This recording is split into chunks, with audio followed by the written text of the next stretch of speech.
അപ്പോൾ നമ്മുടെ ചോദ്യം ഇതാണ്. 10% വാർഷിക നിരക്കിൽ കൂട്ടുപലിശ കണക്കാക്കുന്ന ഒരു ബാങ്കിൽ ഒരാൾ 15,000 രൂപ നിക്ഷേപിച്ചു. 2 വർഷം കഴിയുമ്പോൾ അയാൾക്ക് എത്ര രൂപ ലഭിക്കും?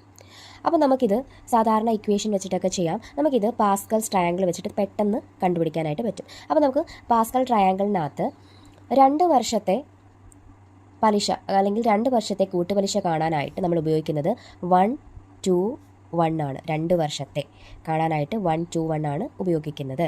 അപ്പം ആദ്യം നമ്മൾ എന്ത് ചെയ്യുക? 15,000 രൂപയാണല്ലേ. അപ്പോൾ ആ 15,000 രൂപ എഴുതുക. ഇനി ഈ 15,000 രൂപയുടെ എത്ര ശതമാനമാണ് ഇവിടെ? 10%. അപ്പോൾ ഈ 15,000 രൂപയുടെ 10% കണ്ടുപിടിച്ച് ഇവിടെ എഴുതുക. അപ്പം 15,000 രൂപയുടെ 10% എന്ന് പറയുമ്പോൾ എത്രയാണ്? 15,000 രൂപയുടെ 10% എന്ന് പറയുമ്പോൾ 1,500. ഓക്കെ ആണല്ലോ.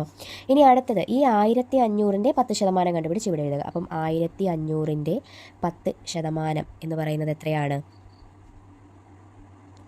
150.